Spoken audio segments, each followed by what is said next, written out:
Donc je vais commencer de façon inhabituelle par ma droite. Donc le président de la FROTSI, Attilus Tchekaj, donc de Balagne, maire, qui a œuvré aussi dans un PETR. Le président de la Chambre régionale des métiers, Jean-Charles Martinet, Chambre des métiers donc, où il œuvre depuis longtemps, et Chambre des métiers, comme je vous le disais, avec Patrick, qui est là devant nous, qui a mené la première route des artisans, l'une des premières routes, la première route, hein, avec une signalétique de Corse, avec un projet leader donc, en 1994, en même temps que la route de la naissance de la route d'essence. La présidente de l'ATC, Nanette Maupertuis, qu'on ne présente plus, qui dirige aux destinées de l'Agence du tourisme, mais pas que, aussi sur beaucoup de projets européens et sur toute la direction des projets européens. Je la remercie notamment de ce qu'elle a pu impulser, nous a aidé à impulser au niveau de la coordination des agences et offices pour mener cette opération au mois d'août, en même pas un mois, en même pas 2 mois. Merci Nanette. Je salue donc Michel Ponsevera d'Air Corsica, qui était là il y a 15 ans, hein, sans les nouvelles technologies, sans le haut débit, donc on ne pouvait pas vendre du circuit touristique. Ce qu'on va faire pendant la foire, on va vendre du billet en direct, avec des prix défiant toute concurrence pour le hors-saison, et donc c'est le départ de ce projet qu'on a déjà bien amorcé, donc c'est déjà une réussite. La présidente de la FRAC, Joëlle Titran-Souzzoni, qui a œuvré, qui œuvre depuis plus de 25 ans, de 30 ans sur ces manifestations, avec notamment présente à Avira di Abboccalici-Lac en 1976, avec la première création de la Fédération des foires qui avait été hébergée à Soudagaro par Lali et l'ancien maire que je salue, Alex Mondolone. Donc tout ce travail qui a permis à l'ensemble des foires de maintenir ce qui est notre culture, notre tradition, d'être des vitrines, mais être aussi des lieux de synthèse et d'innovation. Et ça, c'est carrément très, très, très important pour notre territoire, et on l'a vu avec la foire de Philippos. Et ensuite, bien sûr, le directeur général de la Chambre régionale de commerce et d'industrie de la Corse, Philippe Albertini, qui a eu aussi des responsabilités d'élus local, et donc il connaît bien toutes ces problématiques, que je remercie chaleureusement pour son soutien et son engagement au sein de notre manifestation et des différents projets que nous menons, ainsi que tous ces services. Voilà, Julia. Bon, merci, bonjour à tous. Alors, surprise, parce que vous êtes beaucoup plus nombreux que ce qui était prévu au départ. Donc, n'hésitez pas, surtout, au cours du débat, à demander la parole, du coup, et à intervenir au fur et à mesure. Le tourisme, puisqu'aujourd'hui c'est un peu le débat central, c'est à la fois et depuis toujours et partout un débat tout aussi clivant que rassembleur. Et la démonstration est faite aujourd'hui avec l'ensemble des personnes qui sont présentes et qui participent à cette manifestation, qu'aujourd'hui il est particulièrement rassembleur. Et c'est extrêmement bon signe. Il est d'autant plus rassembleur et il est d'autant plus important d'être rassembleur en Corse qu'il représente 31% du PIB, ce qui est quand même, avec ce que l'on sait que ça a comme influence sur la totalité des secteurs. C'est un débat long en Corse depuis longtemps, mais finalement c'est un débat, et partout dans le monde, qui est en perpétuelle évolution, ne serait-ce que parce qu'il dépend des influences, de l'évolution du monde et des comportements des visiteurs. Toutes les crises, et on en observe une aujourd'hui avec la crise du Covid, sont à la fois toujours source d'inquiétude, mais finalement aussi porteuses d'espoir, parce que c'est un moment où les réflexions s'accélèrent et où eh bien, on a parfois se remettre en question, parfois réfléchir, ou comme aujourd'hui, se mettre autour d'une table et réfléchir ensemble aux solutions que l'on trouve pour relancer une économie qui a pâti d'une crise dont on n'est pas responsable. Nanette Maupertuis, vous êtes présidente de l'ATC, vous avez donc une lourde charge dans ce débat-là et pour la Corse. Vous avez une feuille de route définie sur laquelle vous avez promu le tourisme dont on est en train de parler aujourd'hui. Est-ce que la crise du Covid précipite les choses ou influe sur les priorités que vous aviez fixées au départ, en termes de calendrier, par exemple? Merci pour votre question. La crise aujourd'hui n'ébranle certainement pas nos convictions. Au contraire, je crois que la feuille de route qui a été votée par l'Assemblée de Corse à l'unanimité, je précise, il y a 2 ans, qui était axée sur la transition écologique et numérique du tourisme. On a beaucoup parlé de l'écologie, mais pas du numérique. Cette orientation-là est quelque part validée par ce qui est en train de se passer dans le monde touristique. À savoir que le rapport à la nature est complètement repensé, la nécessité de respecter les équilibres, y compris les équilibres sociaux, reste au cœur du débat, et aussi la nécessité d'avoir des logiques inclusives et de création de valeur ajoutée, mais des chaînes de valeur ajoutée, je dirais, qui doivent être repensées. On a vu un système touristique et un système de transport. D'abord, un système de transport qui ont été complètement paralysés, d'autres industries aussi, d'autres activités, mais Bruxelles reconnaît que le transport et le tourisme en particulier sont les plus impactés, les destinations touristiques sont les plus fortement impactées par la crise. Ça signifie qu'on a un challenge qui est très fort, qu'on ne peut pas mener seul, qu'on doit mener avec les territoires, qu'on doit mener avec évidemment la chambre de commerce, qu'on doit mener avec la chambre des métiers, les transporteurs. Le challenge, c'est d'accélérer la mise en œuvre de la feuille de route. Et surtout, le challenge, il est de coordonner l'ensemble des acteurs. Ce qui n'est pas facile, parce qu'en tourisme, vous avez un éclatement très très fort, plus que dans d'autres industries, un éclatement très très fort de la chaîne de valeur. Pour coordonner les gens, c'est pas évident, parce que les gens d'abord sont souvent en concurrence. Alors vous allez me dire ailleurs aussi, mais pour réaliser un produit touristique, eh bien il faut beaucoup de monde. Il faut du transport, il faut des intermédiaires, des agences de voyage, des influenceurs, des producteurs, travailler avec les autres secteurs d'activité. Et donc, pour répondre et conclure, ce que révèle la crise, c'est que nous avons besoin d'un niveau de coordination encore plus grand que ce que nous avions jusqu'à maintenant. Donc voilà, l'influence effectivement de la crise. Attilus Tchekal, vous représentez les offices du tourisme au travers de la fédération que vous présidez. Les offices du tourisme sont finalement un lieu aussi d'observation des attentes de nos visiteurs aujourd'hui, à la fois un lieu d'observation et aussi un lieu qui permet sans doute dans ce débat aussi de déterminer ce qu'il pourrait manquer pour répondre à ces nouvelles attentes. Oui, tout à fait. Je pense qu'au-delà de les observations, c'est beaucoup plus que ça, un office du tourisme. Et depuis 3 ans, depuis la loi NOTRe, on est monté vraiment en puissance puisqu'on a regroupé des offices du tourisme. Et aujourd'hui, on a des structures très importantes qui pensent aussi à se réformer et à changer ce type de tourisme-là. Cette crise, effectivement, elle a beaucoup impacté cette saison. Effectivement, on a beaucoup parlé, tout le monde a pensé qu'il fallait faire un autre type de tourisme. On verra dans les années qui viennent ce qui se passera. Je pense qu'autour de cette table-là, on va sûrement avoir des avis qui sont convergents et tout le monde va penser qu'effectivement il faut changer la donne. Mais vous savez, le touriste il choisit aussi un petit peu. Donc la demande et l'offre, elle se met en rapport un peu à cette demande-là. On espère effectivement, et je pense que la feuille de route de l'ATC donne la bonne direction, il faut que nous on soit prêts. Et aujourd'hui, est-ce que les outils nécessaires à ce changement touristique, ils sont prêts sur la Corse? Vous savez, on ne change pas 50 ans d'habitude et 50 ans d'une économie en un claquement des doigts. Donc je pense que c'est des choses qui vont se faire sur le temps.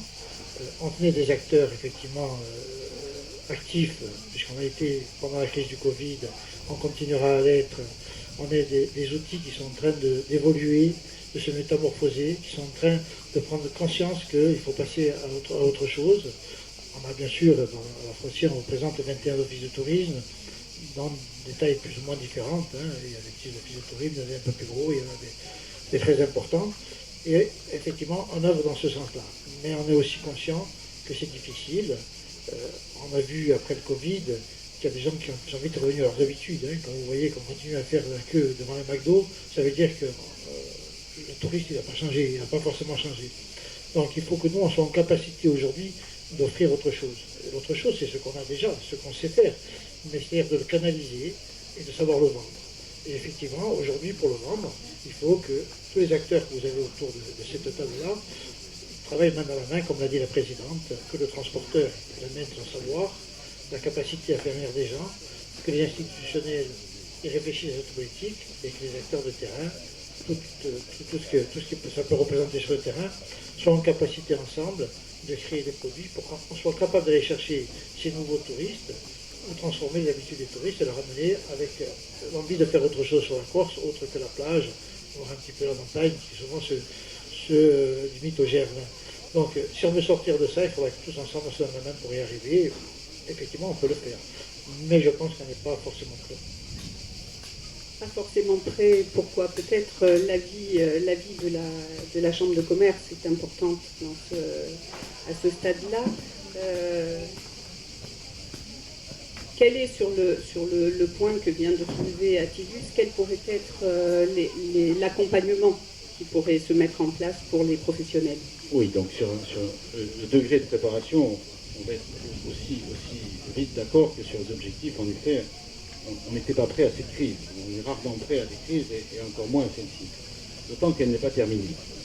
On est évidemment amené à travailler sur les différents moments qui marquent la gestion d'une crise. C'est d'abord la protection, la sauvegarde, l'assistance aux acteurs, aux opérateurs pour qu'ils ne disparaissent pas au détriment de cette crise. Et le travail n'est pas terminé, loin de là. Les mesures de l'État, elles ont été puissantes et massives, mais elles sont insuffisantes et ne sont pas adaptées, encore moins à une région comme la nôtre, au regard de sa structuration et de ses effets saisonniers. Un PGE qui a une échéance en mai 2021, c'est évidemment pas du tout acceptable et digeste pour un acteur touristique qui vient de rater la saison 2020. Donc il y a un travail sur la sauvegarde, l'assistance, l'accompagnement des acteurs pour qu'ils traversent la crise qui n'est pas fini. On a travaillé avec la collectivité, la mesure Sustain, il y en a d'autres qui sont en gestation, mais ce moment-là, on insiste, est loin d'être dépassé. Il y a un autre moment qui n'est pas dépassé, c'est le redémarrage. Avant de relancer une économie, il faut qu'elle redémarre. Elle n'a pas redémarré. La phase de redémarrage, elle a été difficile, elle a été compliquée. Quand on éteint la lumière dans une crise comme ça, quand on rallume, il ne se passe rien. Il ne se passe rien du tout. Et on a été obligé de bosser avec les compagnies aériennes, les compagnies maritimes, reconnecter, refaire du réseau, réouvrir des lignes. Quand elles se sont fermées, elles ont été remises en cause dans leur recréation par d'autres choix, d'autres destinations, d'autres enjeux. Donc, on est encore en train de bosser au redémarrage. On produit des contributions, donc on a mis des budgets, on a mis des mesures, on a lancé des appels à manifestation d'intérêt pour soutenir les compagnies maritimes et aériennes dans la programmation de la Corse cette année. On n'a pas fini non plus, puisqu'il reste une arrière-saison, il y a encore des choses possibles. Tous les jours sont bons. Tout ce qu'on aura à gagner en activité sera en moins à négocier en mesure de sauvegarde. Donc on est vraiment engagé sur ces moments-là de redémarrage et on lâche rien. La relance, enfin.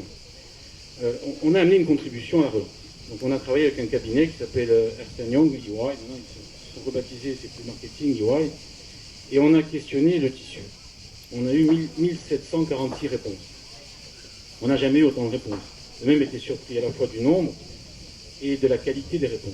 Les chefs d'entreprise ont répondu massivement et ils ont fourni des éléments de très grande qualité pour préparer cette relance. Cette étude, elle est dorénavant terminée. Elle a deux phases. Première phase, diagnostic, sans surprise. La Corse est la région française la plus impactée, 3 fois plus que les autres en moyenne. La raison, vous la connaissez, l'exposition aux mobilités, aux échanges, au tourisme. Naturellement, la part du PIB de ce secteur dans notre économie est à l'origine de ces impacts. Mais les impacts, ils ne sont pas qu'en pourcentage, ils sont aussi en disparition d'entreprises. Il y a un tiers des entreprises menacées. Un tiers des entreprises des commerces, des TPE Corse sont aujourd'hui encore menacées, malgré les mesures. Et il y a surtout une incidence sociale, il y a 6 000 emplois menacés. 6 000 emplois sans préjudice de tous les saisonniers qui n'ont pas été recrutés. 6 000 emplois CDI permanents de notre économie sont menacés par cette crise aujourd'hui et ils ne sont pas encore sauvés. Donc cette incidence-là, une fois mesurée, elle conduit à justifier d'un certain nombre de mesures et de réformes qu'on propose au pouvoir public, tant locaux, tant au niveau de la collectivité qu'au plan du gouvernement, où on a saisi et relancé d'ailleurs Bruno Le Maire et Madame Gouraud encore la semaine dernière. Et on leur propose de travailler autour de plusieurs points d'articulation. Le premier, c'est qu'on ne pourra pas sortir de la crise avec les outils qu'on avait avant d'y rentrer. C'est-à-dire qu'on ne peut pas, avec des méthodes habituelles, traiter des situations extraordinaires, et donc il faut réformer la façon dont les institutions de la Corse opèrent sur les champs économiques. Il faut changer profondément. D'ailleurs, c'est une aspiration que les chefs d'entreprise aussi ont fortement exprimée, il faut qu'on change. Alors, comment on change? La première des choses, c'est qu'on oublie tout ce qui est générique, transversal, un peu latéral. On va sur ce qu'on n'a jamais réussi à faire, qu'on a essayé depuis 20 ans, c'est la structuration des filières. On ne pourra pas se passer de travailler sur un mode expert, focalisé, adapté à chacune des 12 filières que notre économie fait ressortir. Donc, on les a identifiées, je ne vais pas être très long, mais les filières dites clés, donc c'est évidemment le tourisme, c'est les services et le commerce de proximité, c'est le BTP, le transport. Le cabinet EY nous a, dans la nomenclature, ils sont forts, les consultants ont toujours des noms qui sonnent bien, donné aussi un nom pour les 3 filières dites souveraines. C'est donc l'agriculture et les industries agroalimentaires, c'est tout ce qui est relatif au développement durable et aux énergies nouvelles, et enfin, évidemment, c'est la partie silver économie, santé, etc., qui sont des marqueurs de la structure de notre société, de notre économie, et il y a surtout 5 filières d'avenir. Donc l'aéronautique, le nautisme, les industries liées au numérique, l'industrie, le développement, le démarrage de l'industrie cosmétique et enfin les industries culturelles et créatives. Donc ces 5 filières d'avenir, ces 3 filières souveraines et ces 4 filières clés sont les 12 filières sur lesquelles il faudra qu'on crée des écosystèmes, de l'expertise, des moyens, des mesures et surtout la principale réforme qui est attendue, des projets. Alors on ne pourra pas se relancer qu'avec des mesures. On ne pourra pas rebâtir une économie plus résiliente et différente dont on appelle tous de nos voeux la transformation si on ne nourrit pas plus de projets. Et malheureusement, une des faiblesses de notre société, de notre économie, c'est qu'on a peu de projets, qu'ils soient publics ou privés.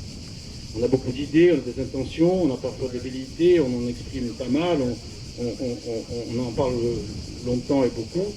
Un projet, c'est pas ça. Un projet, c'est un ensemble de dispositifs mécaniques, techniques, humains, financiers, qui, lorsqu'on décide de le mettre en œuvre, ils démarrent. Or, on a plein de choses dont on parle depuis des années qui ne démarrent pas. Il faut qu'on passe à cette culture d'ingénierie publique et privée avec un rassemblement des expertises qu'on a tous dans nos structures une part, qu'on doit mettre en commun pour créer cette boîte à outils qui va faire qu'on va aller à la fabrication de projets. Et ces projets, ils ont ensuite un autre avantage, un élément, un paramètre non négligeable, c'est que c'est la seule manière qu'ont aujourd'hui les grands financeurs de venir accompagner les territoires. Sans projet, pas de financement. Que ce soit l'Europe, que ce soit le plan de relance national, que ce soit les grands fonds, que ce soit même les bailleurs privés, aujourd'hui, ils demandent des projets. Ils ne financeront pas de mesures. Des mesures pour des mesures, ça sera pas possible. Donc, ces projets-là, on s'est fait déjà une première violence, c'est le screening, on en a identifié quelques-uns. On en a identifié quand même pour 2 milliards qui pourraient être passés de l'idée à un projet dit bancable. Et pour ça, donc, il faut cette réforme triple, avec une administration dédiée à la relance, avec cette boîte à outils d'ingénierie publique et privée qui va aider les porteurs de projets à sortir des cartons, et enfin avec de la traçabilité, du suivi. On ne pourra pas imaginer mener des politiques publiques de cette envergure si on n'est pas capable d'en rendre compte de manière très claire, très précise, très fine. Donc voilà, tout ça, c'est des éléments qu'on met à disposition, on les a produits pour les partager, ils sont sur les bureaux des différentes instances et on reste évidemment disponible pour participer à ce grand mouvement de réforme. La Chambre des métiers, justement, doit être aussi un socle d'observation par rapport aux métiers qui sont aujourd'hui impactés et aux acteurs de ces métiers qui sont impactés à la fois par la crise, mais qui vont avoir une implication et une importance dans ce que nous sommes en train d'entendre et que nos intervenants décrivent en termes de relance.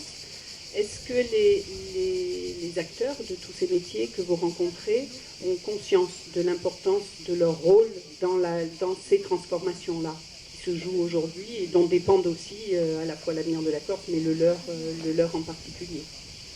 Oui, tout d'abord, je vais faire une petite introduction, car la Chambre des métiers de l'artisanat de Corse se félicite d'une telle manifestation. Veut féliciter l'ensemble des gens qui ont œuvré pour que ce soit une réussite. Paul Jo, bien sûr, et tous les gens qui l'ont accompagné, l'ensemble des personnes qui sont ici parmi nous, qui sont venues pour partager, pour essayer de trouver des solutions à la problématique qui est la nôtre, une remise quand même à niveau de certains chiffres. L'artisanat encore, c'était 16 000 entreprises, 40 000 emplois, un tiers du PIB aussi, c'est pas rien. Donc on l'oublie souvent, et bien sûr ça vient se greffer sur le secteur du tourisme, du commerce, bien sûr, parce que souvent nous avons des membres qui sont commerçants et artisans ensemble, c'est mon cas, et nous travaillons main dans la main avec la collectivité de Corse, bien sûr, et la CCI de Corse et la Chambre des métiers. Ça n'a pas toujours été le cas, je tiens à le souligner, et il est important pour le devenir et pour la problématique à laquelle nous sommes confrontés aujourd'hui par rapport à cette crise du Covid qui impacte l'ensemble du secteur artisanal de Corse, que nous soyons tous unis, et le mot n'est pas faible. C'est vraiment une union sacrée pour essayer de trouver des solutions et pour faire des propositions en adéquation avec la problématique qui est la nôtre aujourd'hui. Effectivement, si le tourisme est impacté, on se rend compte aujourd'hui que c'est l'ensemble du secteur artisanal, je ne parlerai que de ce secteur-là, puisque les autres expriment qu'il est. Il n'y a pas de force. Cette année, on a les couteliers qui sont montés quand même pour faire valoir ce qu'ils savent faire et l'importance qu'ils ont dans ce système à travers l'organisation d'une filière. Effectivement, il faut tout à fait travailler sur le modèle filière pour pouvoir faire ressortir ce que l'artisanat corse est en capacité de faire sur ce territoire. Aujourd'hui, nous allons être confrontés à beaucoup de fermetures d'entreprises. C'est évident parce qu'on a des entreprises mono, je dirais, individuelles à hauteur de 70%, c'est-à-dire leur propre entreprise avec un salarié. Et après, on a des entreprises qui sont en grande souffrance. Mais je pense que si nous sommes en capacité d'aller vers des propositions, et si le gouvernement et la CDC, je m'en fais aucun souci, est en capacité de bien faire reconnaître la spécificité qui est la Corse à travers son tissu économique du tourisme. Dans certaines régions, c'est 7%. Nous, on l'a dit, avec les transports, c'est 31%, 31 ou 32%. Donc, une fois que cette spécificité-là sera reconnue, on peut laisser entendre à des jours meilleurs et un avenir meilleur pour l'artisanat. Parce que l'artisanat, c'est vraiment... c'est source de vie, c'est source de travail sur la Corse. Et je pense que c'est à travers l'artisanat qu'on peut développer notre économie. Voilà ce que je voulais dire.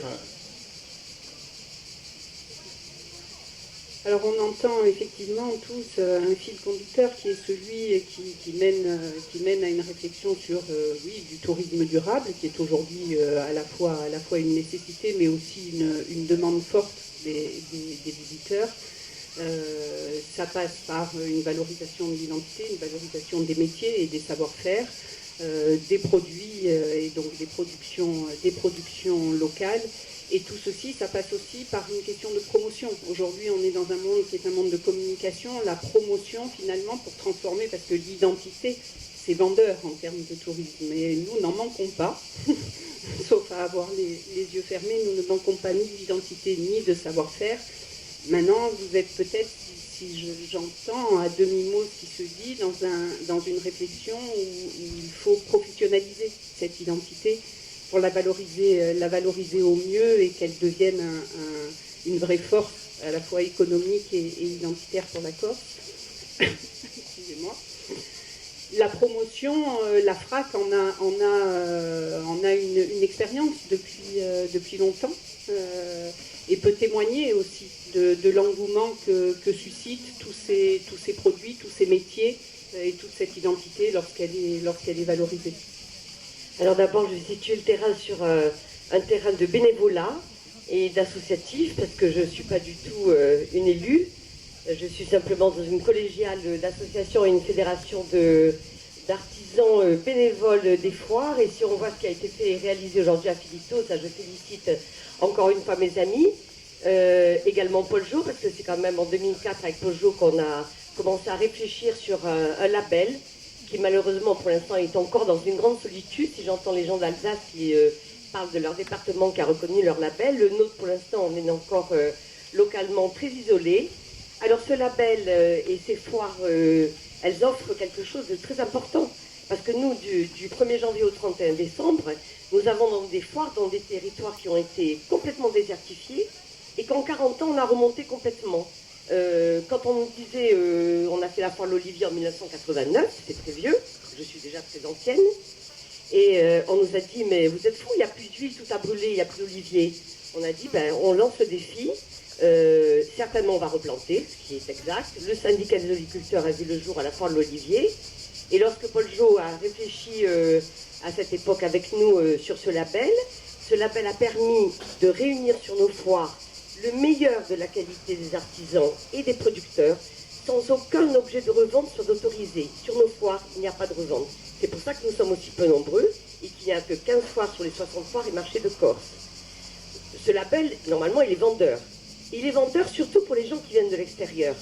Car quand vous ouvrez la saison avec la foire de Santa Lucia d'Itala, il n'y a pas que des Corses qui viennent. Il y a énormément de gens qui viennent de l'étranger. Quand vous êtes à Venaco, il y a des Américains qui viennent.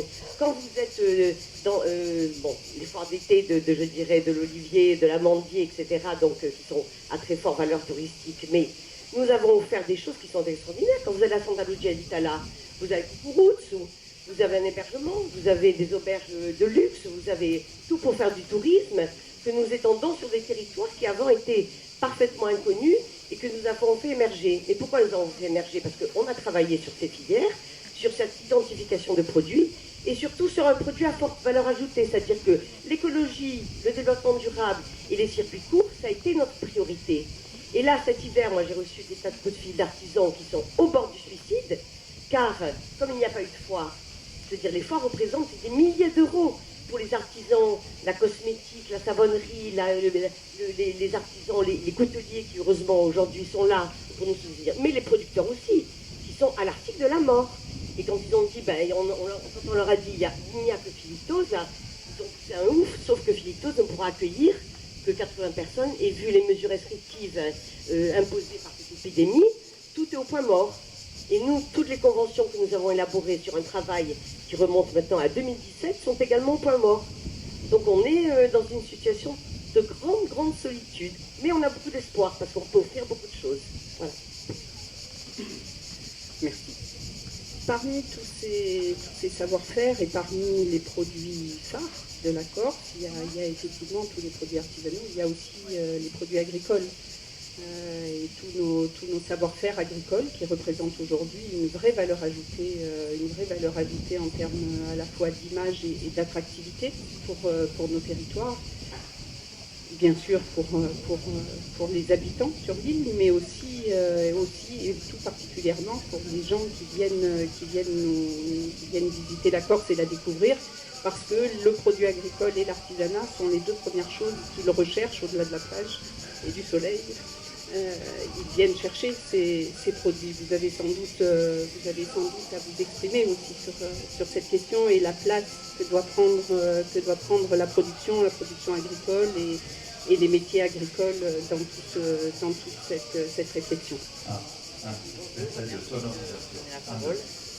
Voilà, donc moi je représente un peu depuis quelques années avec Bogo qui est au niveau agricole, au développement des produits, plus de l'hébergement et de toute l'époque qu'on a commencé dans la vallée du Taravo, où on a bien travaillé. Et bon, je remercie aussi pour la route d'essence qui nous apporte beaucoup de personnes. Les panneaux sont très bien faits, donc les gens ils arrivent directement à la ferme et ils sont contents de pouvoir discuter avec pardon. Ah d'accord, excusez-moi. Oui, les touristes sont bien contents de nous rencontrer et de discuter avec le producteur. Parce qu'on prend le temps de leur expliquer et leur faire connaître faire savoir ce qu'on produit, comment on fabrique, et tout ce qui s'ensuit. Et aussi, nous avons mis en place avec Marianne, qui est technicienne à la Chambre d'agriculture, donc moi aussi qui suis une élue de la Chambre, donc bienvenue à la ferme, où on a fait cette année des petits flyers, parce que manque de financement, on va essayer de trouver un peu de sous pour pouvoir faire nos livres. Un petit flyer donc avec la Corse, avec des numéros où on pourra trouver les fermes auberges, les produits à la ferme, le casse-croûte, les chambres d'hôtes, fermes de découverte, du Cap Corse jusqu'à Bonifacio. Voilà. Donc ce qui rejoint un peu la route d'essence, mais aussi bienvenue à la ferme, ça, je dirais le consommateur qui vient voit qu'on a un label en plus et ça le fortifie dans ses achats. Il y a un sujet qu'on n'a pas encore abordé qui est celui des transports.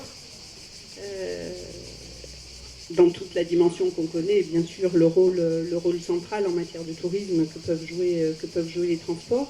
Mais pour essayer de rester aussi dans le fil là, finalement, le premier contact d'un visiteur avec la Corse, c'est d'abord par les compagnies de transport. Est-ce que, y compris en termes de promotion et de valorisation, les compagnies de transport ne peuvent pas avoir aussi un rôle à jouer dans cette partie-là, en conciliation et une forme de mutualisation, finalement, des objectifs et des moyens?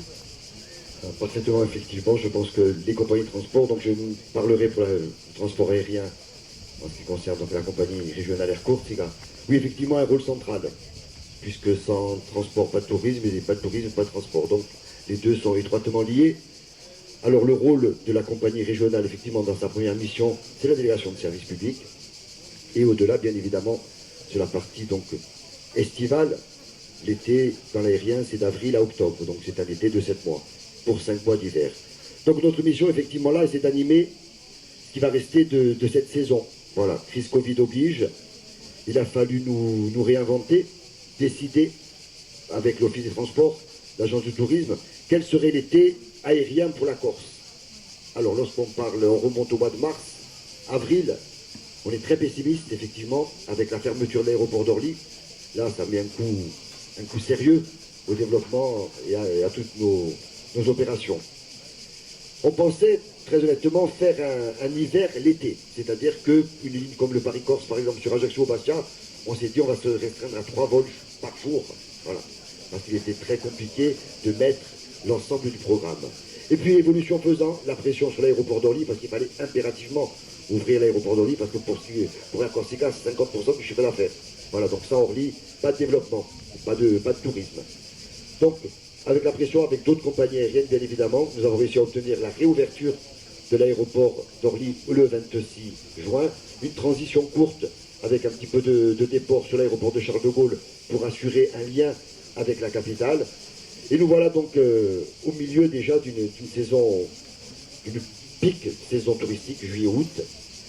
Alors la compagnie, pour donner quelques nouvelles, on va dire qu'elle va bien.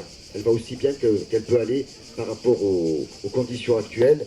Et si on regarde le monde de l'aérien, je pense que nous sommes des privilégiés. Voilà. Plusieurs compagnies aériennes ont disparu malheureusement pendant cette crise du Covid, d'autres sont en très très grande difficulté, hein, les majors, hein, les British Airways, Lufthansa, Air France, pour ne pas les citer, ont de graves difficultés. La compagnie régionale est entrée avec une situation financière saine dans cette crise.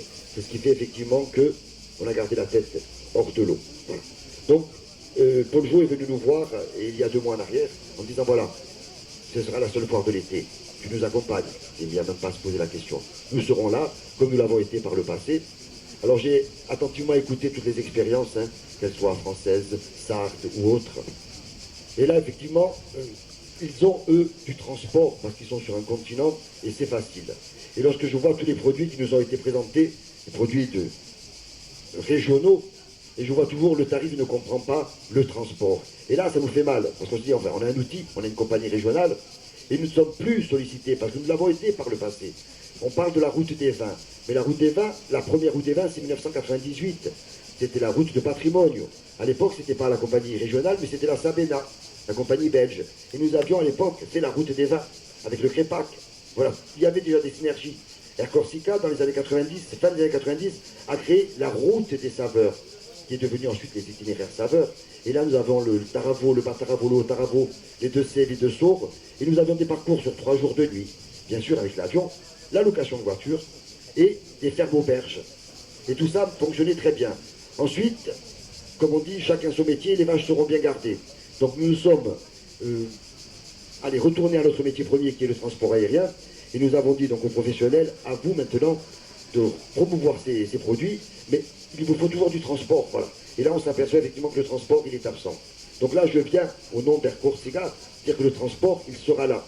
Nous sommes en train de développer une plateforme auquel donc tous ces intervenants pourront venir chercher du transport aérien, bien sûr à tarif négocié, parce que le principe c'est de packager. Chacun grogne un petit peu sur sa marge, et l'ensemble fait que le produit est tenable. La concurrence, elle est rude, nous le savons, mais crise Covid oblige, parce qu'il n'y a pas que des effets négatifs à la crise du Covid. Il y a l'effet positif du déplacement court. Et là, la Corse, elle a pleinement sa carte à jouer. Alors là, un chef d'orchestre, bien évidemment, c'est l'agence du tourisme, c'est l'office des transports. Ce sont eux les chefs d'orchestre. Et nous allons être donc les cuivres, les cordes, les musiciens, les choristes. On va tous ensemble marcher dans la même direction, avec des produits et bien évidemment de l'expertise. Il faut impérativement que l'agence du tourisme, à travers les salons, les foires, qui vont certainement reprendre à partir du 1er septembre, donc on aille porter cette belle parole. On a cette année l'IFTM, l'ancien Top Reza, le plus grand salon du tourisme français, où la Corse sera invitée d'honneur. C'est pas neutre, ça va se passer du 20 au 23 novembre. La Corse invitée d'honneur. D'habitude, c'est l'Indochine, c'est la Nouvelle-Calédonie, c'est l'Indonésie. Là, c'est la Corse. Voilà, tu auras une vitrine à nous autres pareil. Donc soit on y va et on casse la baraque, c'est ce que nous devons faire. Soit on loupe le coche et la Corse, elle sera encore rétrogradée. Effectivement, parce que dans le concert des destinations, les autres vont reprendre du poil de la bête, dans 1 an ou dans 2 ans ou dans 3 ans. On parle reprise du tourisme, Aéroport de Paris disait le reprise du tourisme pour CDG ou Orly, pas avant 2024-2027. Vous imaginez le poids du tourisme aérien sur la planète et pour la Corse. Mais la Corse, elle a cette petite fenêtre de tir à part qui permettra, je pense, de faire que tous ces produits-là seront bien en vue. Et une fois que nous avons amorcé la pompe, il faudra toujours remettre chaque année le métier, l'ouvrage sur le métier. Mais pour autant, la Corse a une très belle carte à jouer, mais c'est cette année. Là c'est one shot. Voilà. Donc effectivement, il faudra monter nombreux avec l'agence du tourisme, l'office des transports. Voilà. Et la compagnie aérienne, elle jouera pleinement sa mission. Elle le joue parce que nous avons déjà des partenariats avec les hôteliers, avec les gîtes, avec l'UMI, avec tous les hôteliers. Voilà. Après, certains l'utilisent au bout du process. D'autres sont plus timides. Après, on vient nous reprocher notre absence. Voilà. Donc, la compagnie Corse, elle sera là. Il n'y a aucune amertume. Nous travaillons avec tout le monde. De la Girale à Pertusat, nous serons là, présents, pour répondre à toutes les demandes. Très bien. Donc, je vous entendais parler et j'étais en train de me dire, oui, effectivement, on a le sentiment que cette crise qui est inquiétante est aussi une opportunité. Dans ces opportunités, Paul Jocaïtou, Collier, on le sait, vous avez défendu le développement rural depuis longtemps. Est-ce que finalement cette crise n'est pas une belle opportunité pour le développement rural, quand on parle de développement durable et de production et d'artisanat? Qu'est-ce qui manque aujourd'hui? Parce qu'il y a déjà beaucoup de choses finalement qui sont en place. On l'a vu avec les circuits, on l'a vu. De quelle manière toutes ces perspectives-là et tous ces outils déjà existants peuvent venir s'inscrire dans ce plan global? Tout d'abord, moi je suis très heureux du climat et de ce que j'ai entendu. Et j'espère qu'après, donc, on va se donner jusqu'à 13h15 pour qu'il y ait un débat qui s'instaure. Constructif, on est rassemblés, c'est déjà énorme. Après tout ce qu'on a vécu, parce que la santé c'est la base, et je sais que Madame la Présidente, on a signé la charte avec la foire sur cette charte de sécurité et autres, même si aujourd'hui, sur ce plateau, peut-être qu'on n'a pas les distances nécessaires, en tout cas c'est quelque chose de privilégié qu'on fera pendant les 2 jours. Pour répondre à votre question, Julia Sanguinet, je ne sais plus qui est-ce qui disait,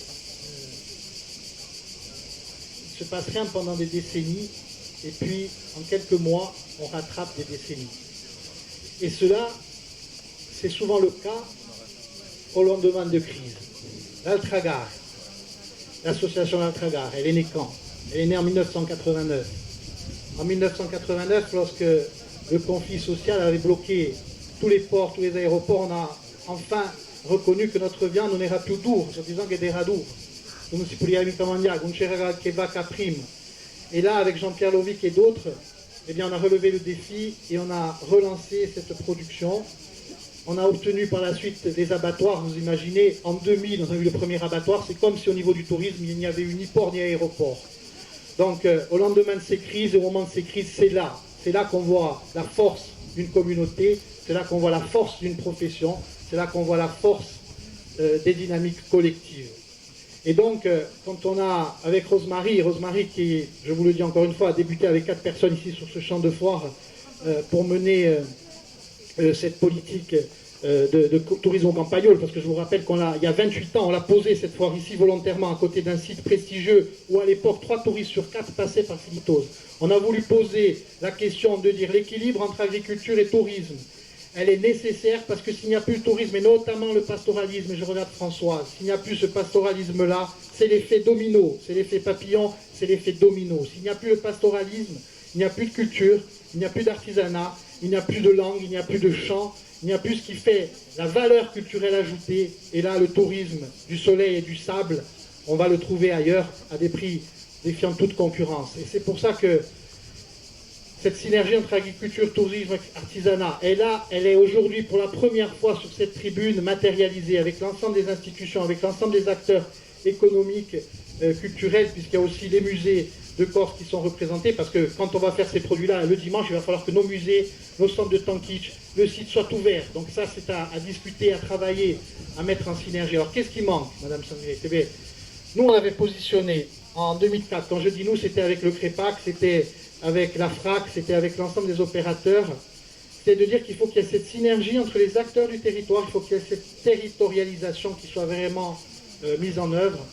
Et cette territorialisation, c'est quoi? C'est que, je vais être très concret dans les questions qu'on se posait, c'est que je fais partie, je suis vice-président de la communauté de communes du Valinco-Sartenay, maire d'une petite commune d'Arlus-Tamoric, qui fait des journées du patrimoine, qui a un guide, qui a 3 produits touristiques concrets. Dire, on veut être solidaire. On a eu la force, grâce à Rosemary, de dire Amava Avier. On a voulu inviter les foires, toutes les autres foires et la FRAC pour qu'il y ait une communion, parce qu'après on va partager un repas à midi et ce soir. C'est très important dans ces moments-là.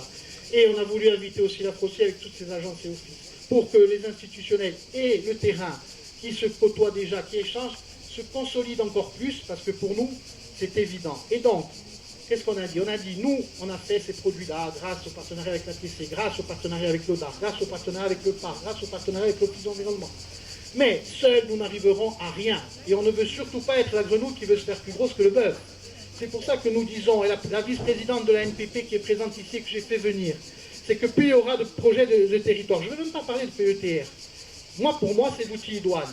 Il devrait y avoir 7 à 8 PETR pour l'équilibre. Non pas parce que c'est un outil fantastique qui va tout régler, parce qu'il faut des projets de territoire, il faut des projets qui s'inscrivent dans le temps et qu'on construit avec un conseil de développement. Ce qui a été fait en Balagne et qui est notre exemple, et je vous en félicite, c'est ça qu'il faut créer, et c'est ça qu'il faut créer de façon à ce que les institutions, tout ne peut pas venir de l'État, de la collectivité. S'il n'y a pas un socle, des fondations qui sont nos territoires avec leur représentation administrative, bien sûr, on ne pourra qu'avancer. Et pour conclure, l'autre point qu'il y a, et c'est pour ça que cet après-midi, je ne sais pas combien il y a de GAL présents, j'ai vu qu'il y avait le FUMO, il y aura 2 GAL présents. Donc c'est pas beaucoup sur les 8 ou 7, mais je pense que les GAL et cette armature, Madame la Présidente, Madame la représentante des projets européens, je ne sais plus exactement le titre, mais je pense que sur l'Intergal, sur les crédits qui restent sur la coopération, il sera important de pouvoir promouvoir avec ces moyens-là, ces produits hors saison. Et pour moi, ça doit faire partie du plan de relance, en partenariat bien entendu, avec nos partenaires alsaciens, Sartoscan, puisqu'on a avec l'Alsace, Balmulhouse, l'aéroport, il y a Alguer, il y a différents points, et il y a bien sûr la Toscane avec ses aéroports. Donc sur cette base de la Méditerranée-là, il y a quelque chose à construire d'énorme. Donc voilà, moi je pense que là-dessus, il y a bien entendu ces choses-là concrètes qu'il faut faire avec ces moyens financiers. Et ces moyens, je sais bien qu'ils ne peuvent pas venir uniquement de la région et de l'État. Donc pour ça, il faut lever aussi de l'épargne populaire. et faire participer à travers des fonds de dotation qui doivent être de plus en plus près des territoires et des projets de pays, notamment à travers des PETR ou des conférences ou des conventions qu'il peut y avoir entre deux communautés de communes si le PETR est trop lourd. Eh bien ça, je pense que c'est ça. Et je vois le président de la CADEC qui est là. Ce n'est pas neutre, parce que pour faire le relais et les pré-relais de ces projets leaders, de ces projets européens, il faut que la CADEC soit dotée puissamment pour pouvoir accompagner nos structures dans le projet de relance de ces produits et de ces coopérations, parce qu'on sait très bien que les projets leaders, et pas qu'en Corse, mais de partout en Europe et en France en particulier, ont un retard à l'allumage et que donc il y a des problèmes de trésorerie qui s'opèrent. L'action publique privée doit être au centre de ces dispositifs, et l'action publique des intercos à travers l'égal et à travers ces dispositifs, à mon avis, est la pierre angulaire de ce qu'on peut considérer comme un plan de relance. Merci. Nanette Maupertuis, dans les fonctions que vous occupez, après avoir entendu l'ensemble des intervenants, vous allez avoir dans ce plan de relance, évidemment, et dans tout ce qui va se jouer dans les semaines et les mois à venir, puisqu'on est en train de parler d'urgence, votre rôle va être fondamental. Comment vous voyez se dessiner toutes ces conciliations et tout ce travail commun et collectif qu'il faut mener ?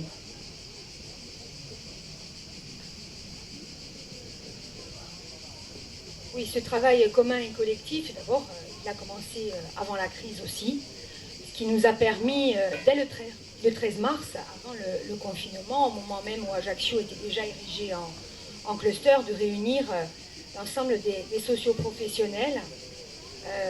D'ailleurs, il y avait une visio en direct sur 4 sites, hein, parce qu'on ne pouvait pas encore se réunir, et avec la CCI également, site de Bastia.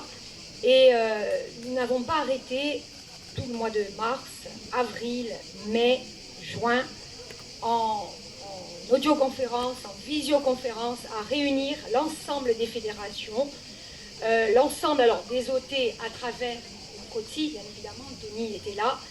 Et le premier résultat, qui est bien mince, hein, à côté de l'ampleur et des dégâts causés par la crise, ça a été une audioconférence avec le secrétaire d'État au tourisme, le 29 avril. Il y avait 60 fédérations, filières, sous-filières représentées. Et la chose déjà qu'on a obtenue, c'était que la Corse, dans le plan de relance du tourisme national, qui n'a pas encore tellement démarré, mais la Corse obtienne une feuille de route spécifique, une feuille de route territorialisée de ce plan de relance, à l'instar des dom-toms et du site de Lourdes. Parce que Lourdes, c'est du tourisme, il n'y a pas de saison à Lourdes. À Mahone, au monde, tout là. Donc, et c'est assez désastreux, pour le tourisme religieux d'ailleurs, c'est assez désastreux. Donc, nous avons obtenu ce premier acquis, et nous avons commencé à travailler, évidemment en relation avec tout le monde, et nous avions mis en place, et ils vont continuer, là il y a une petite pause, parce que évidemment il y a d'autres dossiers qui doivent traiter pour récupérer de l'argent, parce qu'il faut faire venir des financements européens notamment. Nous avons monté 10 ateliers sur différents sujets qui sont complètement cohérents avec ce que j'ai entendu ce matin, sur la question de la promotion, sur la question des transports, sur la question du financement des projets, sur la question de l'innovation, de l'articulation entre les différents acteurs. Donc nous avons beaucoup travaillé, il y a une 30aine de réunions qui se sont tenues pour aboutir à un premier document qui n'a pas encore été diffusé et sur lequel nous avons échangé juste avant son départ avec le préfet Robin et évidemment la collectivité de Corse, avec des mesures qui tournent autour de 7 problématiques principales. La première problématique, ça a été dit par Philippe Albertini, et j'ai pris connaissance évidemment du document d'Ernst & Young, et je suis heureuse de voir qu'il y a une grande cohérence entre ce que nous avons fait dans le cadre de ces ateliers et ce qui a été fait également par Ernst & Young. Donc, la problématique principale, c'est sauver le tissu productif. Parce que quand on appuiera sur l'interrupteur, effectivement, il n'y aura plus personne. Donc ça ne servira à rien de faire de la promotion et d'essayer de faire venir du monde. Donc sauver l'outil productif, c'est d'abord, au-delà du PGE, avoir des aides directes pour un certain nombre d'acteurs. Il y a le PGE, mais le PGE c'est bien, mais s'endetter, on va vers un mur d'endettement, ça a été dit notamment par l'ADEC. C'est pratiquement 800 millions d'euros qui ont été prêtés sur le territoire. Donc les entreprises se sont endettées. Si l'activité ne repart pas, et vite, elles vont être endettées et il n'y aura rien. On va avoir un problème de remboursement. Il va se passer ce qui s'est passé dans l'agriculture il y a quelques décennies. Donc ça va être très compliqué. Ensuite, il y a aussi ceux qui sont en danger parce que leur affaire ne marche plus. Mais comme dans toutes les crises, il y en a qui attendent pour récupérer les affaires. Comme ça. Ça, c'est le marché, c'est l'économie. Et là, la TC ne pourra pas faire grand-chose toute seule, ni la DEC d'ailleurs, ni personne. Donc là, il y a une vigilance sur laquelle, que j'ai pointé du doigt, un problème que j'ai pointé du doigt, je ne suis pas la seule d'ailleurs, et on se dirige vers la création d'un outil de financement, pour épauler, renforcer le haut du bilan, renforcer en capitaux propres certaines structures. C'est très important. Donc il y a un travail d'identification aussi à réaliser. Ensuite, il y a la question des projets touristiques. Maintenir un outil sans projet, je ne vais pas revenir sur les projets, c'est tout ce qu'on a décliné ici. Ces projets, ils se font avec les territoires. Ce n'est pas la TC qui décide du projet. Voilà, la TC, elle soutient des projets. Il y a des gens qui viennent vers la TC. Je vois ici notre ami, pas Saint-Martin, sinon vous en tout, mais notre ami Christian qui promeut depuis des années le tourisme rural lui aussi, le festival de la ruralité et la vie à Santi-Martini, donc qui est une voie en Europe validée par le Conseil de l'Europe qui consiste à suivre le parcours de Saint-Martin. Quand on pense 2 minutes à ce qu'est le parcours, non le mot m'échappe, pardon, de Saint-Jacques-de-Compostelle, quand on voit ce que ça représente en termes touristiques et emblématiques en Europe, eh bien nous allons nous intégrer ce parcours-là, ce parcours européen. Et là, dans tous les villages où il y a une chapelle de Saint-Martin, une dévotion à Saint-Martin, il y aura un projet touristique en lien avec l'agroalimentaire, en lien avec la promotion, en lien avec les gîtes, en lien avec toute l'offre touristique.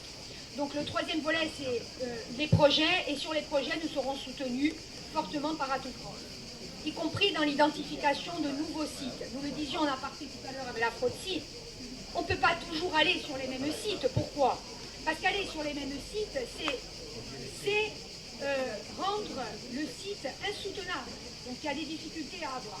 Il y a une question dont personne n'a parlé, c'est la question de la formation des hommes. Cette crise, il va y avoir des gens au chômage, c'est déjà la réalité.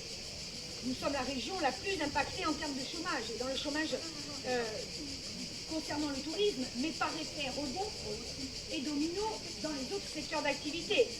Que vont faire ces gens? On ne va pas les laisser au chômage à toucher les subsides de l'État. Il faut des plans de formation concomitamment.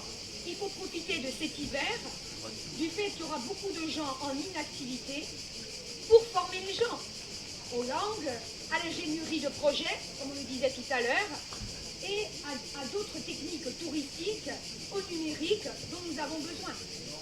Donc, vous voyez, là je ne cite que 4 grandes pistes, mais c'est fondamental. Il y a aussi, de notre point de vue, la nécessité d'avoir des innovations réglementaires.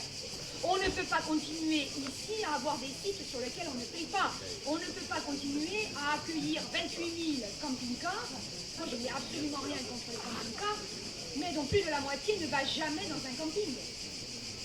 Et qui en plus s'arrête n'importe où pour dormir, c'est proprement illégal. Donc il y a tout un volet d'innovation réglementaire à avoir. Il y a aussi la création de marques, et la TC soutient la création des marques territoriales que vous mettez en œuvre, dernièrement avec la Balagne notamment, le projet est en cours, mais il y a aussi la nécessité de créer des marques ou des chaînes d'hébergement. Il y en a en Italie, avec l'Albergo di Diffusi notamment.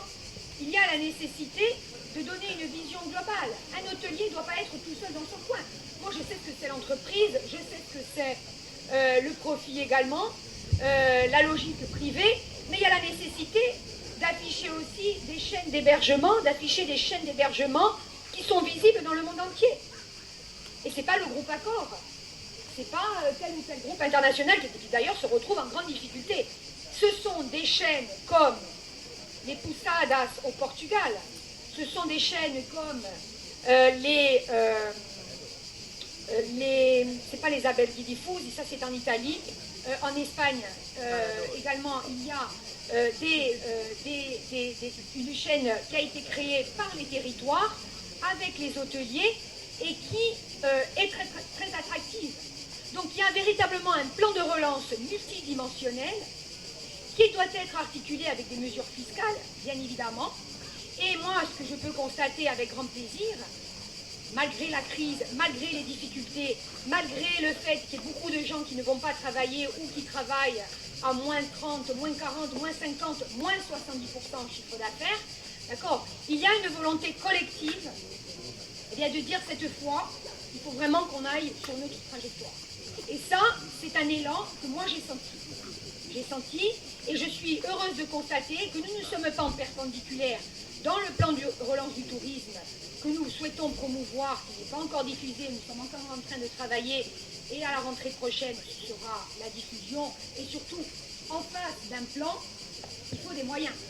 Et je suis en train de chercher auprès de Bruxelles des moyens dans le cadre du programme REACT-EU, avec le président Simeone, bien évidemment, avec l'ADEC, avec l'ODAR, et nous serons là, en face des moyens, il faudra, parce que l'État, je sais ce qu'il va nous dire.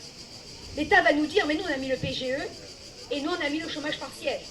Et au-delà du PGE et du chômage partiel, il va falloir des moyens pour financer tous ces projets.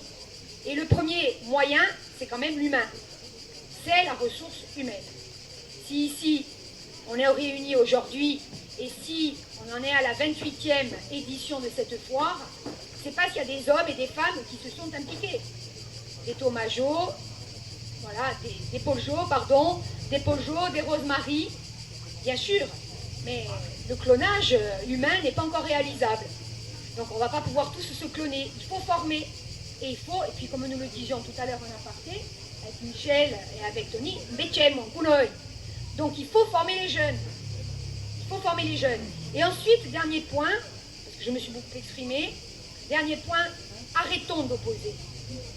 L'intérieur, le littoral, le sable et le soleil et la montagne, les compagnies, les aéroports, le nord, le sud, l'est, l'ouest. On ne va pas s'en sortir comme ça. La seule façon de faire du tourisme, et on le voit ce qui s'est passé dans d'autres pays et chez nos amis, il faut enfiler les perles, les bonnes perles. Voilà, pas du toc, hein. Voilà, je sais que les FRAC sont attentives, la FRAC est attentive aux produits de qualité. Il faut enfiler les bonnes perles. Et elles sont sur le littoral, elles sont dans la montagne, elles sont partout. Ce n'est pas une question de couleur politique, c'est une question de professionnalisme. Et c'est une question de coordination et de concertation. Et je crois qu'il n'y a que comme ça qu'on peut y arriver. Et je crois que c'est le moment. Voilà. Passer le mois d'octobre en termes de promotion pour 2021, c'est déjà fini. Hein, c'est déjà fini. Donc, effectivement, j'espère que vous serez nombreux à nous suivre au Salon de Paris. Donc, avec l'ATC, évidemment, en chef de file, qui paiera tout ce qu'il faut payer pour que tout le monde puisse exposer. Voilà, donc nous serons là. Mais il faut que l'on arrête les dissensions et il faut avancer dans le bon sens. La preuve en est donnée aujourd'hui. Cette foire, qui sera la seule cette année, eh bien, elle est là, elle est debout. Et il faut qu'on continue. Et j'espère que l'année prochaine, il y aura encore toutes les autres foires. Et quoi, ringraziate. Merci. Avant de proposer dans la salle, parce que finalement tout ça ne peut pas se faire sans l'ensemble des acteurs. Une bonne partie de ces acteurs sont présents dans la salle et ont peut-être des choses, soit des questions à poser, soit des témoignages supplémentaires à apporter. Une petite question qui s'adresse à vous tous, ou en tout cas à celui ou celle qui voudra y répondre. On a parlé d'outils nouveaux, on a parlé de mutualisation, de conciliation.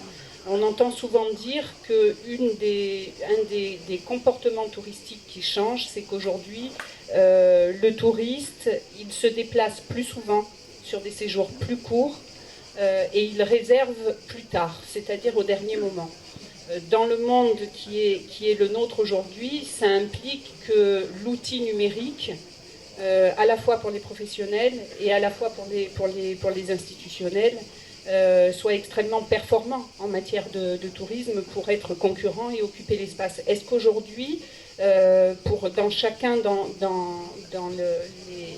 les métiers ou les institutions que vous représentez, vous avez la sensation qu'on est prêt à répondre à ça? Écoutez, moi je vais répondre en 2 secondes. C'est pour ça qu'on a fait intervenir Buckingham Yacht. C'est un travail qu'on fait depuis des années. On n'a pas eu le temps de les laisser intervenir parce qu'ils ont 1 an d'existence. Donc il faudrait savoir ce qu'ils ont pu retirer comme élément. Moi je pense qu'il y a la place et la nécessité d'avoir, pour les acteurs, en tout cas je parle pour le rural et pour les acteurs et l'expérience que j'ai depuis une vingtaine d'années avec tous ces réseaux européens, la Toscane, la Sardaigne qu'on a rencontrés, notamment ce qui se passe à Autonne-et-Barbage. Il nous faut les moyens d'une plateforme commune qui pourrait être, comme l'a fait l'Alsace, on les a rencontrés il y a 2 ans, la Société coopérative d'intérêt collectif, qui pourrait fédérer l'ensemble des offices et des territoires au travers de ces produits et de ces offres touristiques. Voilà, ça c'est un élément concret. Et si on veut aller en août, je ne sais pas, à Topresa ou à autre, il faut qu'alors le 15 septembre, on se fixe encore une date, en travaillant d'ici là, même s'il y a les vacances au milieu, pour affiner qu'on ait au moins un circuit par territoire, sur les 9 territoires ou 10, je ne sais pas, ce que vous voulez, mais qu'on ait au moins une offre nature, culture, terroir et patrimoine, packagée, avec les musées, avec des agriculteurs, avec les sites remarquables, et qu'on puisse s'engager là-dessus sous forme de tests, etc. Il y a la compagnie Air Course qui l'a dit, mais voilà, moi je pense que c'est cet outil structurant-là qui manque, et je reviens à ce que je disais avant, c'est qu'il faut qu'on ait fédérer et mutualiser les moyens pour que ces produits touristiques hors saison, du rural, etc., patrimoniaux, on puisse les animer et les constituer avec les réseaux déjà existants en leur donnant des moyens humains, comme le disait la présidente.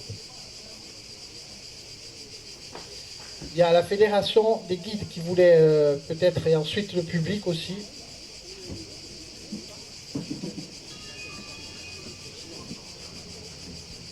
Je remercie la fédération des guides, c'est la première année, pardon Françoise, qui sont là, parce que les autres années, ils étaient très pris, hein, alors c'est dommage pour vos activités, mais c'est pas une critique, mais merci beaucoup, parce que c'est la première fois qu'on vous a sur Rivière et du tourisme compagnon, on est très, très heureux.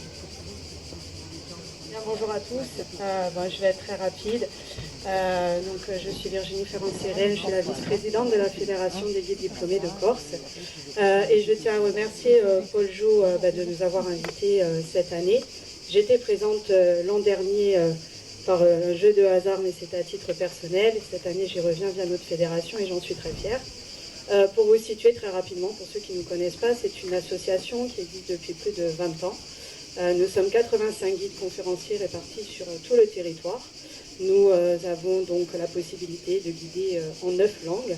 Et donc nous sommes en contact permanent avec ceux qui décident de faire le choix de venir visiter la Corse. Donc la valorisation, la promotion des patrimoines de notre île est vraiment au cœur de notre métier. Et on n'a pas attendu forcément la crise pour nous aussi nous remettre en question et être force de proposition. C'est un travail qu'on a initié avec notre présidente il y a déjà un petit moment. Et nous continuons donc en multipliant et en redensifiant les liens avec tous les opérateurs du tourisme. Et être présente aujourd'hui à ce titre, eh bien, évidemment, est majeur. Donc merci beaucoup.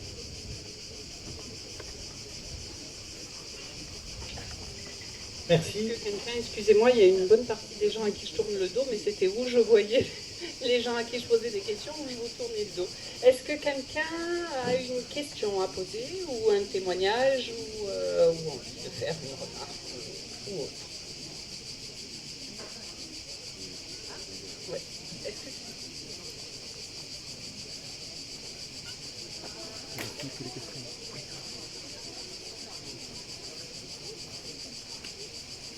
Bonjour à tous. Du coup, vous avez parlé de formation et je voulais savoir, est-ce que vous avez envisagé tout ce qui pouvait être formation en ligne pour mutualiser un petit peu les moyens au regard du nombre de personnes qui risquent de se retrouver disponibles à ce moment-là? Voilà, ça c'est ma question et je voulais juste souligner le fait que ça fait bien écho quand vous parlez d'unité et de dire il y a la mer et la montagne. Maintenant, en fait, on est tous sur une île et on se bat tous ensemble pour faire en sorte de ressortir de cette situation-là. Voilà, merci.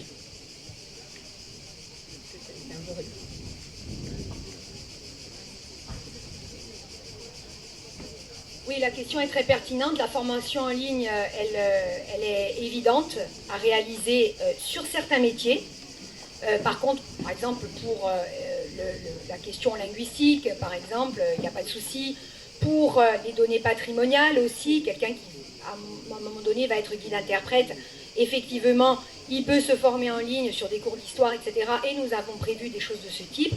Par contre, si vous allez être gouvernante dans un hôtel et qu'il faut apprendre à faire un lit, ou serveur, ou sommelier, ou voilà, là, ou un métier où il faut du contact avec les publics, il est bien évident, qu'il faudra repenser certains cursus. Il y a un vieux débat, et là je rejoins ce que disait Philippe, c'est que le manque d'ingénierie sur le territoire qui ne tient ni à la couleur politique, ni à la période, la période de mandature, il y a un manque d'ingénierie, parce que d'abord nous sommes très peu nombreux, mathématiquement parlant, voilà. Le manque d'ingénierie fait que l'école de tourisme n'est jamais sortie de terre, voilà. Et lorsque je suis arrivée à l'ATC, il y avait 15 dossiers relatifs à une école de tourisme. Lorsque j'ai repris le dossier avec Josefa Giacometti, on est venu me dire, oui, mais dans l'intervalle, il y a des tas de formations qui se sont mises en place. Des BTS, des masters à l'université, licence, master, etc. Donc, on va remettre, encore une fois, on va remettre ça sur une analyse de toute l'offre de formation. Ça a été fait, le diagnostic a été fait par l'ATC. Et il y a une discussion dans le cadre du plan de relance qui tourne autour de la nécessité d'avoir au moins un lycée hôtelier. L'idée étant de commencer au plus bas pour remonter ensuite vers une école hôtelière. Bon. Donc il y a des discussions qui sont en cours. Dans le cadre également, au-delà de la formation initiale, il y a la formation continue. Donc pour des gens qui sont soit au chômage, soit en activité. Sur la formation continue, il y aura des dispositifs. La Directe travaille actuellement avec la direction de la formation de la collectivité, et donc ma collègue Josefa Giacometti, pour mettre en place des dispositifs cet hiver de formation continue, qui eux passeront soit per force ober amor, passeront forcément par le numérique, parce que si on a encore des soucis de Covid, ils passeront forcément par du numérique, avec des MOOC, avec des choses de ce type. Voilà, donc à voir. Voilà. Merci beaucoup.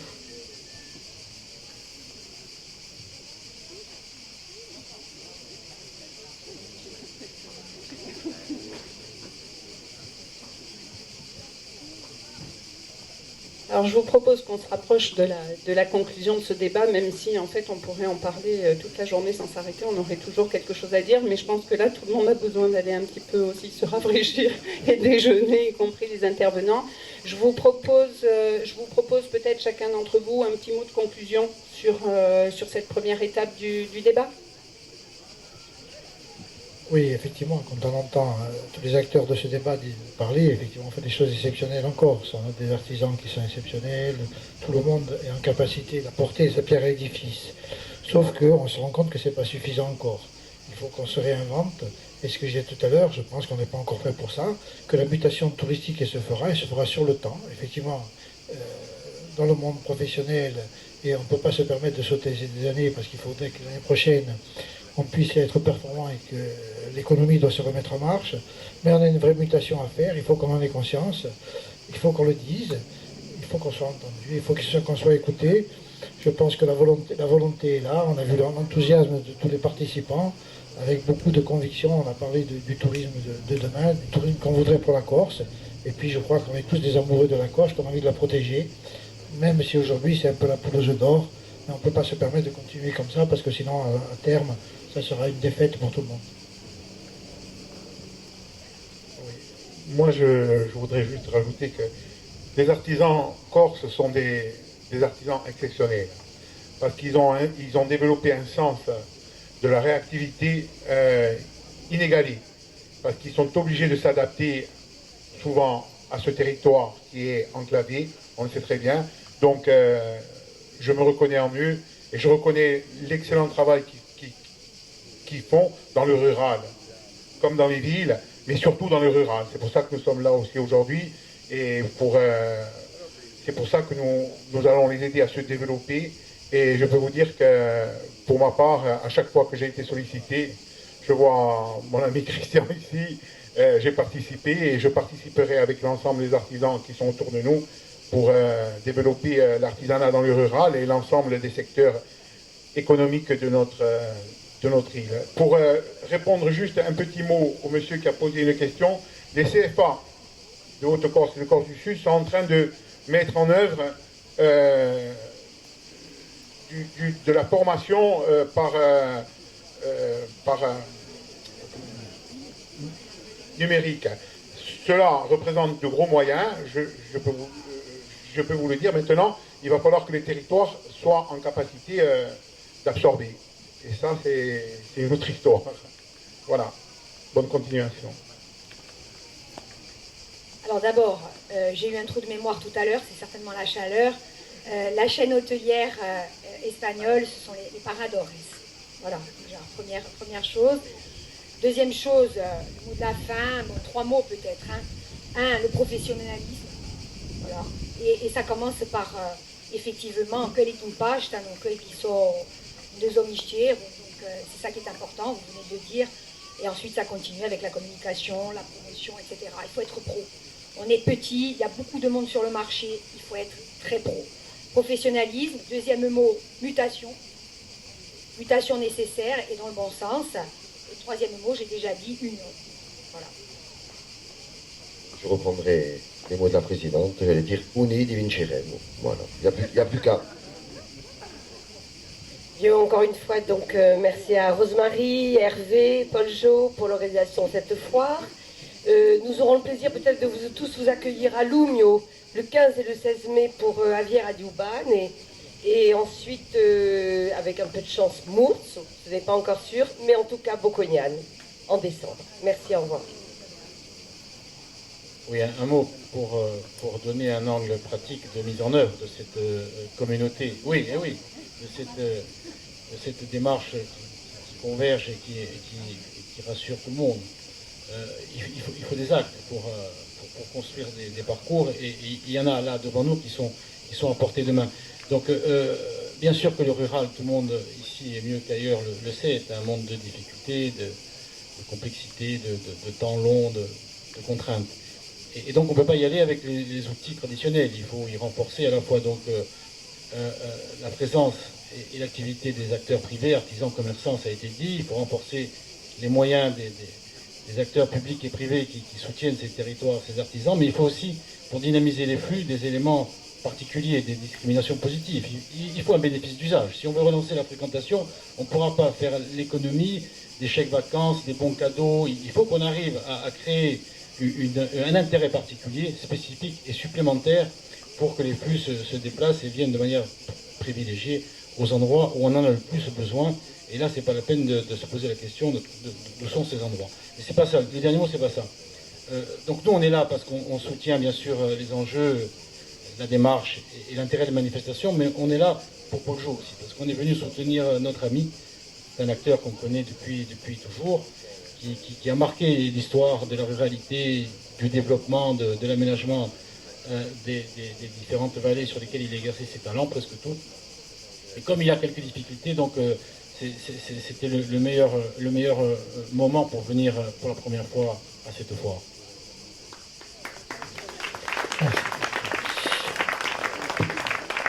Alors je vais tous vous remercier d'abord de votre présence, de votre participation, mais je crois que tu disais, Tony, pour conclure, qu'on n'est pas prêt. Mais est-ce que tu penses qu'on était prêt il y a 2 mois pour faire ce qu'on a fait là? Non, mais Tony, c'est pour ça que je dis, on franchit une étape, tous ensemble, collectivement, et on s'était dit qu'on se donnait un nouveau rendez-vous pour faire la synthèse de cela et pour être prêt pour Top Reza. Parce que si on ne fait pas ça, on ne sert à nous. À ma batala, tout à matina, t'as pas nous. Donc, on s'est mis d'accord. Moi, je pense que aujourd'hui, on n'était pas prêt il y a 2 mois pour faire cela. On l'a fait, comme on l'a fait à chaque fois qu'il y avait des crises. Mais la solidarité, c'est pas un vain mot. On s'y est mis, tout le monde, etc. Donc, moi, je vous propose qu'on fasse un calendrier de synthèse de ce qui s'est dit aujourd'hui, soit sur une prochaine foire qui serait peut-être Mours ou ailleurs, si c'est plus central ou à Cortège, peu importe. Qu'on arrive avec chaque territoire avec une offre nature, culture, terroir et patrimoine, c'est ce qu'on s'était dit, si c'est possible, si c'est faisable, et que l'on avance de cette façon-là. Parce que moi, je vous le dis encore une fois, Je salue la présence d'un groupe hôtelier de Portici, dont je connais l'engagement et dont je connais l'intérêt qu'il a pu mesurer de s'ancrer au territoire et au territoire de l'intérieur. Moi, je vous dis, et je dis à l'ensemble des opérateurs hôteliers, que la survie et la relance, elle va passer par l'intérieur de la Corse et par ce tourisme patrimonial. Moi, je vous le dis, parce que ce sont 20 ans d'expérience, de synthétiser dans des actes écrits, écrits à chaque fois qu'on s'est rencontrés le vendredi ici, depuis 20 ans, on a écrit des choses, on a comparé des expériences.